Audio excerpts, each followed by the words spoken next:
Nama saya Memori Mariani Harefa dari SMA Negeri 1 Tuhemberua, Kabupaten Nias Utara, Provinsi Sumatera Utara. Saya peserta PPG di Universitas Negeri Surabaya akan menampilkan PPL 1 dengan judul Keanekaragaman Hayati. Selamat menyaksikan. Apa kabar hari ini? Sehat. Apakah dari rumah sudah sarapan? Sudah. Nah, hari ini saya mau mengabsen anak-anak kami. Dengarkan namanya baik-baik ya. Wastariaman. Ada Bu. Agusnian. Ada Bu. Weni. Ya, oke. Sebelum kita memulaikan pembelajaran, siapa di antara anak kami yang memimpin kita dalam doa? Oke, silakan. Mari kita bersama dalam doa. Terima kasih Tuhan.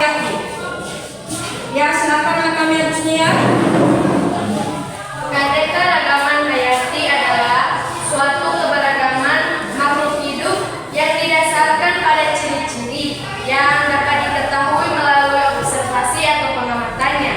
Keanekaragaman ini bisa meliputi jumlah atau frekuensi dari ekosistem, spesies, hingga gen di suatu tempat. Singkatnya, keanekaragaman hayati ini adalah keanekaragaman makhluk hidup yang terjadi karena perbedaan bentuk, ukuran, warna, tekstur, dan sifat-sifatnya.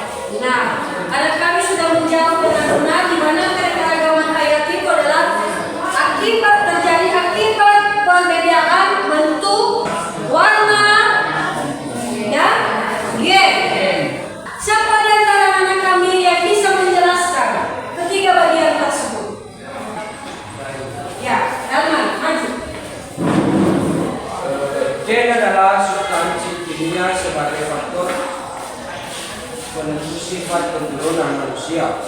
Manusia atau spesies juga merupakan makhluk hidup yang tidak terlepas dari keanekaragaman gen. Setiap manusia memiliki dua salinan atau alel dari setiap gen, satu dari ayah dan satu dari ibu. Keanekaragaman gen dapat terlihat pada perbedaan warna kulit, bentuk dan warna rambut, dan juga tinggi badan. Jenis hidup. Nah, anak kami sudah cukup bagus untuk memahami. Nah, kemudian di dalam ekosistem tentunya ada manfaat bagi kita dalam kehidupan sehari-hari. Nah, kita kasihkan contoh salah satu misalnya kunyit. Tahukah kunyit? Nah, kunyit itu adalah bumbu masakan yang bisa kita jadikan bumbu untuk memasak. Bisa juga dijadikan sebagai obat herbal. Nah, apalagi manfaat yang bisa anak kami tahu tentang keanekaragaman hayati? Oke. Yang pertama, contohnya sebagai penyeimbang ekosistem, karena setiap spesies memainkan perannya sendiri dalam ekosistem. Manfaat yang kedua, sebagai sumber ilmu pengetahuan dan teknologi melalui penelitian ekosistem. Nah, oke anak kami Intan. Nah, mungkin jawaban dari yang lain juga hampir sama dengan jawaban anak kami Intan, ya kan? Iya. Nah, jadi pada saat ini anak kami itu mau mengajak kita belajar mengenai keanekaragaman hayati. Pentingnya kita belajar mengenai keanekaragaman hayati. Nah, pada saat ini ibu sudah mengambil beberapa tujuan dari materi yang akan kita pelajari pada saat ini. Pertama, menjelaskan ciri-ciri dari keanekaragaman hayati. Kemudian, menjelaskan ketiga bagian dari keanekaragaman hayati tadi, yaitu gen, spesies, dan ekosistem. Nah, di tujuan berikutnya di dalam keanekaragaman hayati ada yang namanya masalah, ada yang namanya kendala, ada yang namanya penyebab dari sebuah keanekaragaman hayati itu bisa punah. Nah, nanti anak-anak kami menonton video dan kemudian bagaimana anak-anak kami nanti ibu angkat sebuah judul mengenai hutan gundul. Bagaimana nanti anak-anak kami menemukan solusi atas apa yang terjadi pada hutan gundul yang menyebabkan keanekaragaman hayati itu hilang. Itu tujuan kita pada saat ini. Nah, ibu harap kita ada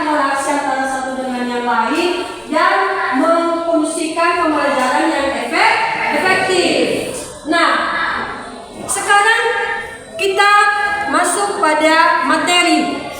Di sini adalah keanekaragaman makhluk hidup yang menunjukkan adanya, tapi mereka ini berasal dari satu keluarga. Ya. Nah, kedua, yang ketiga pada tumbuhan, yaitu keanekaragaman pada jeruk.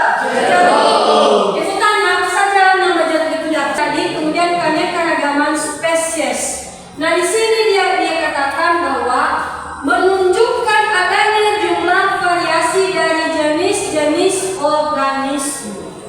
Coba lihat apa itu di atas? Pohon apa? Kemudian sumber pangan, sumber sandang, papan, sumber pemenuhan kebutuhan sebagai sumber obat-obatan, sebagai aspek budaya, sebagai sumber pendapatan, sebagai sumber plasma nutfah, dan sebagai sumber keilmuan. Betapa pentingnya keanekaragaman hayati. Hampir seluruh kegiatan kita terlibat dalam keanekaragaman hayati. Terlibat dalam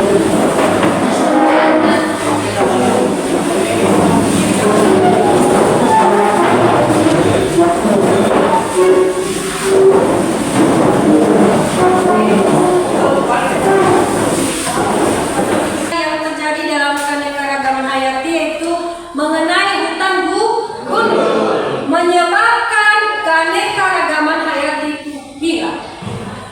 Nanti anak-anak kami presentase itu nanti ibu nilai dong, ya kan? Iya. Nah, jadi anak kami tidak boleh ada yang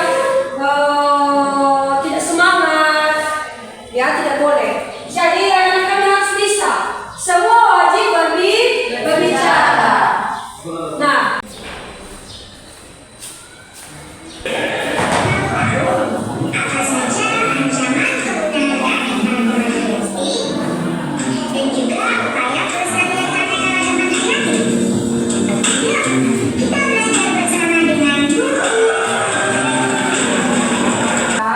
ini khususnya sekarang.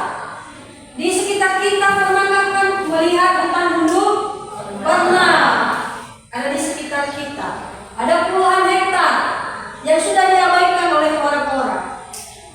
Nah, sekarang tugas anak kami, silakan cari solusi dari masalah yang ibu angkat tadi mengenai hutan gundul. Nanti setelah selesai sudah keanekaragaman hayati yang mencakup 3 komponen, yaitu 1. Manusia, tumbuhan, hewan yang tergolong dari satu nama, yaitu makhluk hidup. Nah, semua ini berpengaruh. Jika ada pertanyaan dari teman-teman, kami persilakan. Oke, silakan dari anak kami. Ada yang bisa? Saya. Jadi pertanyaan kami untuk kelompok 1 yaitu jelaskan mengapa hutan gundul menyebabkan hilangnya keanekaragaman hayati. Terima kasih. Jawabannya, karena di dalam hutan terdapat beberapa jenis keanekaragaman hayati dan hutan gundul dengan makhluk hidup yang ada di dalam hutan tersebut tidak memiliki tempat tinggal untuk bertahan hidup. Sudah selesai dari sudah. Yang pertama akan dijelaskan oleh mereka pada teman-teman.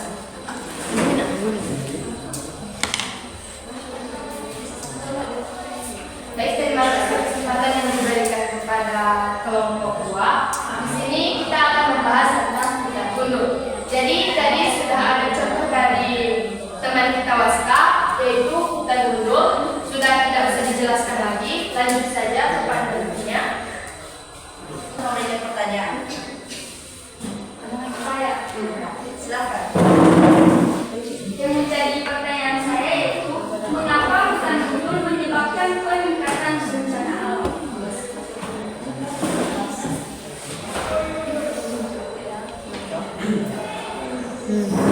Tidak terjadi akan tetapi hutan gundul tumbuhan tidak ada. Maka air mudah memasuki area perumahan karena tidak ada. Akibat dan upaya yang kita lakukan dalam kerusakan hutan. Yang menjadi penyebab kerusakan hutan yaitu pertama disebabkan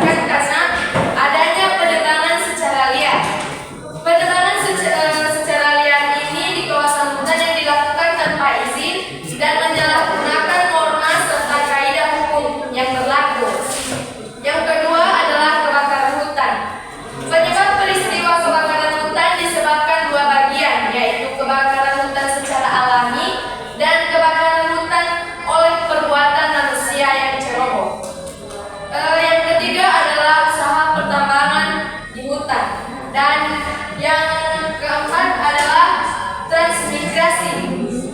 Transmigrasi merupakan sebuah program pemerintah atau pemindahan dan penyebaran penduduk dengan maksud untuk meningkatkan kesejahteraan di musim kemarau panjang.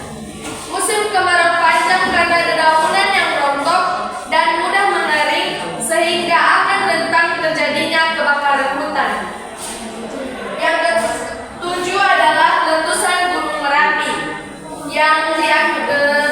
Akibat dari letusan Gunung Merapi yaitu kebakaran hutan juga. Dan yang kedelapan adalah tsunami. Akibat dari tsunami yaitu karena pepohonan di hutan rusak dan sehingga mengganggu. Apa saja yang menjadi contoh upaya yang dilakukan pemerintah? Saya akan menjawab pertanyaan dari teman kami.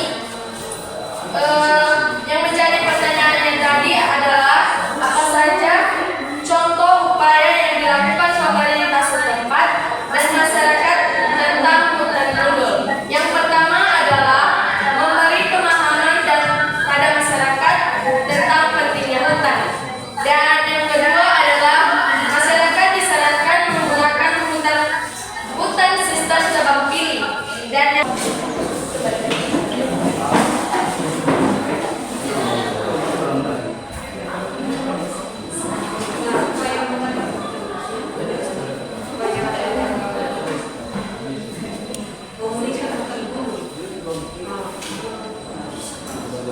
Terima kasih kesempatan yang telah diberikan kepada kelompok kami untuk mempresentasikan hasil diskusi kami. Sebelumnya, materi kami akan disampaikan melalui poster karena kami mengalami hal yang sama dengan kelompok 3 yaitu lampunya padam.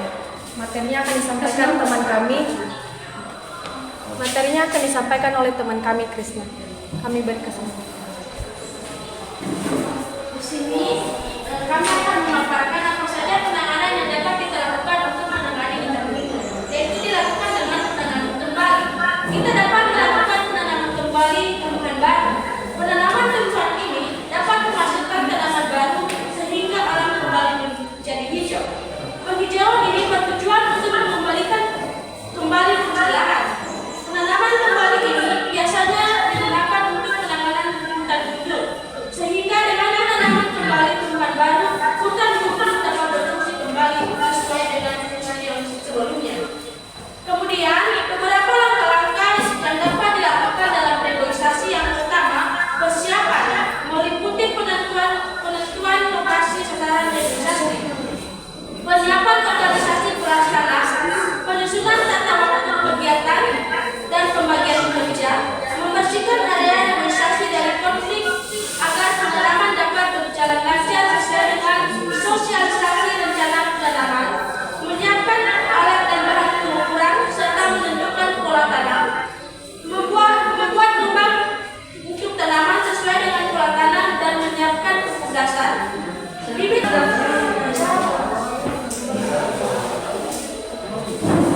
Baik, kami akan menjawab pertanyaan dari kelompok 1 yang dimana reboisasi adalah hal yang dilakukan melakukan penghijauan kembali agar alam menjadi hijau dan biasanya dilakukan di hutan yang sudah gundul atau rusak agar bisa berfungsi kembali.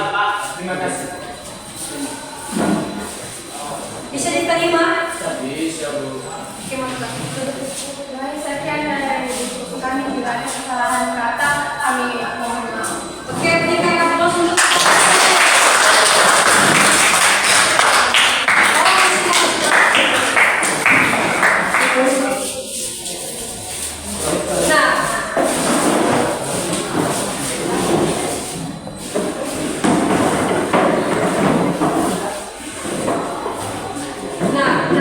itulah salah satu contoh upaya yang kita lakukan apabila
nanti kita kumpulkan setelah selesai mengerjakan. Tidak boleh ada yang kerjasama ya.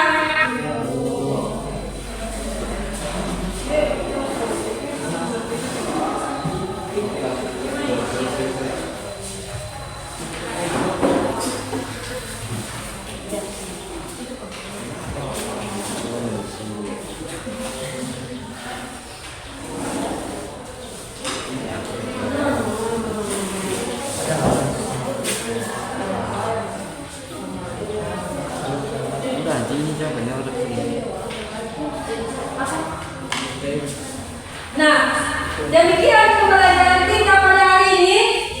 Selamat pagi anak kami. Selamat beraktivitas sampai bertemu kembali. Bye.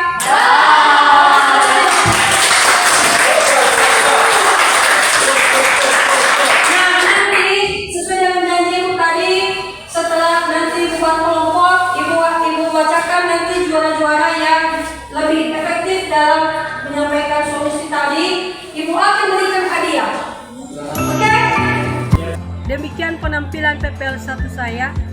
Saya ucapkan terima kasih.